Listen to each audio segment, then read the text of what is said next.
আমাদের এই ফার্মে একটা দুইটা তিনটা চারটা মোট 5টা গরু আছে।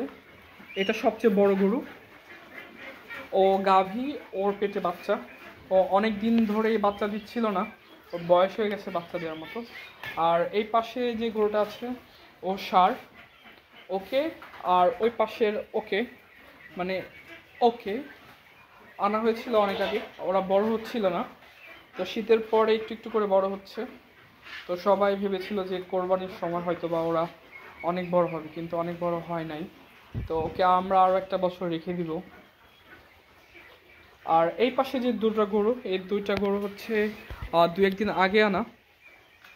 ওরা গাভী হবে, এখন অনেক ছোট।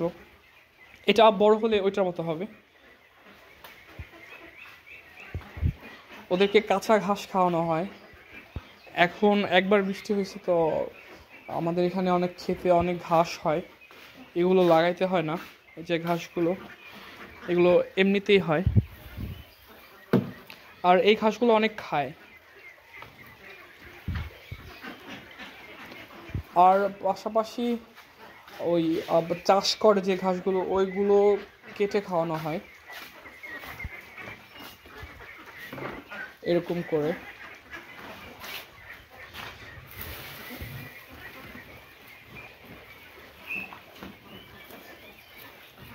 ওরা আমার মনে হয় চাষের ঘাসের চেয়ে যে ঘাসটা আমাদের এখানে এমনিতে হয় ওইগুলো বেশি পছন্দ করে।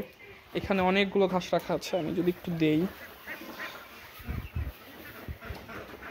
এগুলো অনেক ভালো খায় ওরা।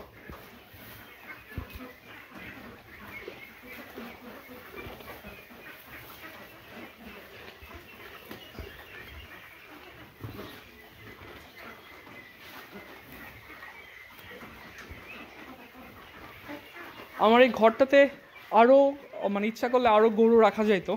মানে এই খাবারের এইটা যদি মাঝখানে দেওয়া যাইতো তাহলে দুই পাশে গরু দেওয়া যাইতো। আমি চিন্তা করলাম যে এভাবে যদি দুই পাশে গরু দেওয়া হয় তাহলে গরুর খাবার দেওয়াটা একটা প্রবলেম হয়ে যাবে। এই জন্য গরুর পরিমাণ কমানো হয়েছে। এখানে আরও একটা দুইটা তিনটা গরু রাখা যাবে। আর হচ্ছে এই পাশটা পুরোটাই খালি, এখানে খাবার রাখা হয় আর খাবার দেওয়া হয়। আর এই পানিগুলো যখন পরিষ্কার করা হয় তখন এখানে একটা ক্যাপের মতো আছে, ক্যাপটা খুলে দিলে এখান দিয়ে পানি চলে আসে আর এখান দিয়ে চলে যায় পাইপ হয়ে বাইরে। তো এই জন্য কষ্ট অনেক কম হয় আর পরিষ্কারও রাখা যায়। হ্যাঁ, না না না।